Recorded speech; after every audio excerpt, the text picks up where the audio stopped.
자, 이런 함수에 대한 극한의 엄밀한 정의를 이용해서 실제 함수의 극한을 한번 예제를 통해 구해보겠습니다. 자, x가 예제 3.4 x가 a로 다가갈 때 여기서 f of x는 x제곱이라고 볼 수 있겠죠. x제곱이라는 함수는 의 극한값은 a제곱이다. 또는 x제곱의 극한은 a제곱으로 다가간다 라고 말할 수가 있겠네요. 자, 증명을 해보겠습니다. 어떤 양수 입실론이 주어졌다고 생각을 해보겠습니다. 그럴 때 정의에 따라서 어떠한 양의 실수 델타가 존재한다는 걸 보이면 되는데요. 이 델타는 입실론을 얼마나 작게 잡느냐에 따라서 내가 델타를 잡아주면 되기 때문에 나중에 자세한 조건은 조금 있다가 이제 이렇게 잡겠다라고 하겠습니다. 근데 우선은 델타를 잡으려고 하고요. 그런 델타를 잡았다고 한다면 x가 a의 델타 근방 또는 x가 a를 중심으로 한 델타 반경 안에 있을 때를 잘 살펴보면 우선 델타를 나중에 어떻게 잡겠지만 지금 우선 1보다 작다고 먼저 이제 델타의 크기를 제한해 보겠습니다. 그러면 삼각부등식에 의해서 절대값 a 빼기 절대값 a가 x 빼기 a보다 작게 되고 이 경우는 델타보다 작은데 지금 1보다 작다라고 우선 델타를 잡았습니다.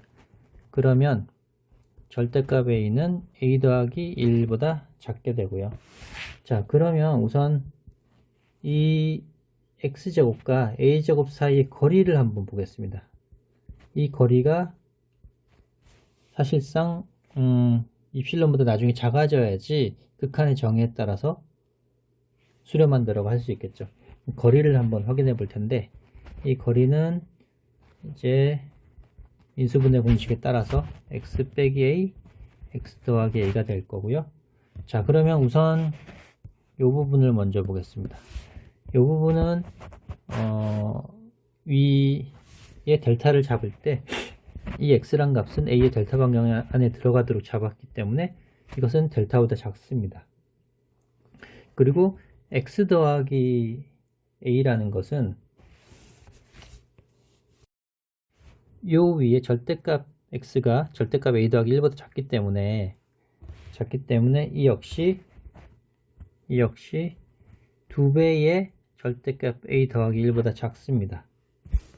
자, 이거는 왜 그러냐면 x 더하기 a가 절대부등식에 따라서 이렇게 되고요. 위에 절대값 x가 절대값 a 더하기 1보다 작다고 했으니까 이 부분이 절대값 a 더하기 1 더하기 a 이렇게 해서 2배의 절대값 a 더하기 1보다 작다 이렇게 되겠죠. 그러면 우선 다시 이제 위에 부등식으로 돌아가 보면 이 부분은 델타보다 작고 또 이 부분도 작으니 두 개를 모으면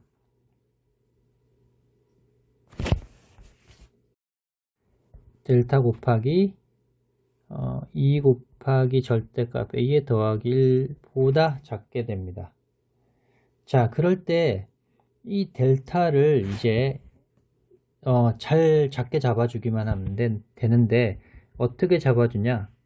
우선 1과 2 곱하기 절대값 a 더하기 1분의 입실론보다 이 둘 중에 하나 중에 작은 것만 잡아주게 된다면 우선 델타는 1보다 여기서 작아야 되고 또 이 뒷부분 요거보다는 또 작겠죠. 항상. 그렇다면 이 두 가지 조건에 의해서 이 부등식은 자, 2 곱하기 a 더하기 1분의 입실론 이 델타가 요 부분보다 작다라고 여기서 잘 잡아줬습니다. 되고요. 그 뒷부분은 그대로 2의 절대값 더하기 1분의 이렇게 그대로 나왔습니다. 따라서 이렇게 약분이 되면 입실론이 되죠. 즉 이제 함수의 극한, 함수의 극한 수렴 정의에 따라서 임의의 입실론에 대해서 어떠한 델타가 존재하는데 잘 잡아줬죠. x가 a를 중심으로 한 델타 반경 안에 있을 때 함수 x제곱과 극한값 a제곱 사이의 거리는 입실론보다 작다. 따라서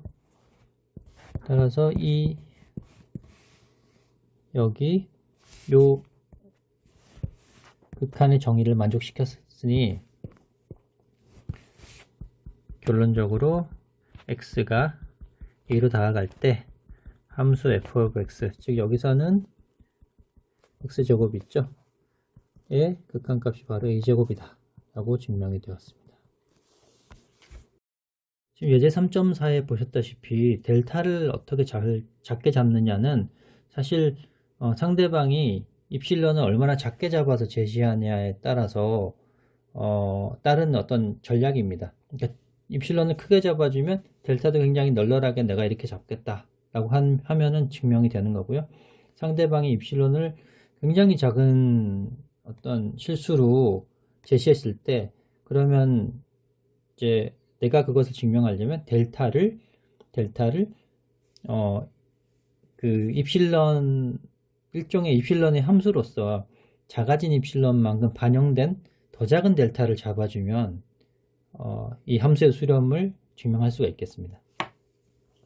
그 수열에서 약간 입실론 n 논법과 비슷하죠. 수열에서도 굉장히 작은 입실론을 잡으면 나는 엄청나게 큰 n을 잡아서 제시해서 증명을 해버리는 것처럼 이 함수에서도 작은 입실론을 제시하면 나는 그거에 해당하는 더 작은, 굉장히 작은 델타를 하나 찾아서 이렇게 할 수 그 델타 반경 안에 들어가는 x에 대해서 함수는 입실론 반경 안에 들어간다라고 그 작은 델타를 잘 잡아주기만 하면 증명이 되겠습니다.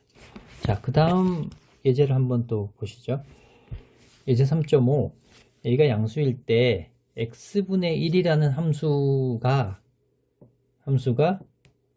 x가 a로 다가갈 때 a분의 1로 수렴한다는 것을 보여라 입니다. 자, 그럼 우리가 여기서 보여야 하는 게 뭐냐면 보이고 싶은 게 뭐냐면 이것이죠. 임의의 양수 입실론에 대해서 양수 델타가 존재하는데 x가 a를 중심으로 한 델타 반경 안에 들어갔을 때 함수 x분의 1과 실수 a분의 1의 사이 거리가 입실론보다 작다. 요것을 보여주면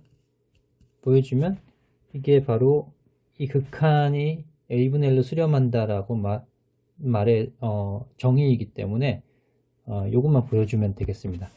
자, 그럼 여기서 우선 함수 x분의 1과 a분의 1 거리를 한번 살펴보죠. 그러면 통분을 하게 되면 a 빼기 x 이렇게 되는 거고요. 이 경우는 지금 a가 양수라고 했으니까 사실 ax 절대값을 벗고 x분의 2 이렇게 나와도 무방하겠습니다. 왜냐하면 a가 가정에 의해 양수라고 했고 그 양수로 다가간 x니까 충분히 x가 a로 근접했다고 보면 x는 양수입니다. 자, 그러면 이때 양수 입실론 하나가 상대방이 제시해 줬을 때 나는 델타 하나만 찾으면 될 텐데 델타를 어떻게 잘 조건을 잡아서 제시하겠습니다. 그때 이제 그 델타의 크기를 잘 잡았다고 생각하고요. 일단 나중에 조건을 더 자세히 주겠지만 일단은 잘 잡았다고 생각하고 그러한 이제 델타에 대해서 a를 중심으로 한 델타 반경 안에 있는 x들을 한번 고민해 보겠습니다. 자, 그러면 이 델타를 우선 어떻게 잡냐면 2분의 a라고 우선은 잡아 보겠습니다. 자, 그러면 이 뒷부분의 부등식에 의해서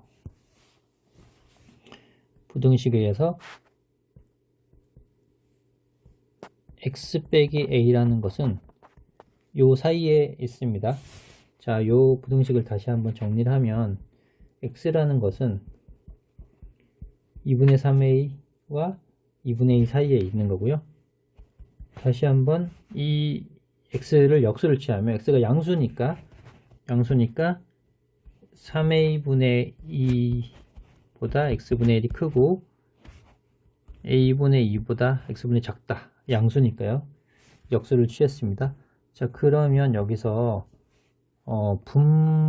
각각의 분모에 a를 곱해 보겠습니다. ax분의 1, a제곱분의 2 이렇게 되겠네요. 그러면 다시 위에 좀 전에 봤던 요 식을 다시 한번 돌아가 보면,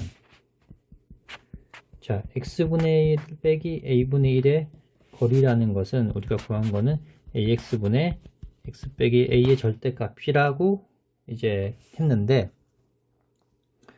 우선 여기 ax분의 1은 a제곱분의 2보다 작습니다. 자, 그러면 a제곱분의 2보다 ax분의 2 작게 되고요. 그리고 절대값 x 빼기 a의 절대값 부분은 2분의 a제곱 곱하기 입실론보다 작도록 델타를 한번 설정해 보겠습니다. 즉 델타를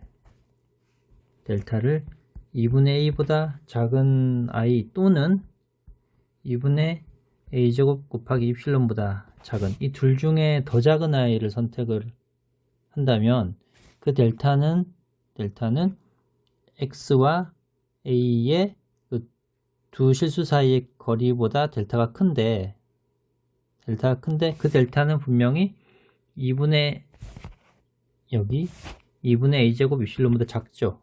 따라서 절대값 x 빼기 a의 거리는 2분의 a제곱 곱하기 입실론보다 작게 됩니다. 자, 그래서 이 델타를 굉장히 정교하게 잘 잡아주게 되면 약분이 되어서 입실론이 되게 되어 있습니다. 자, 이제 마지막으로 한번 점검해 보면 임의의 양수 입실론이 돼서 델타 하나를 잘 찾았고요. 그런 델타에 대해서 a를 중심으로 한 델타 반경 안에 있는 x 대상으로 그 함수값, 여기는 f(x가) x분의 1이죠. 함수값 fx x분의 1과 어떤 실수 a분의 1의 둘 사이의 거리를 보니 입실론보다 작더라. 자, 위에 우리가 보이려고 했던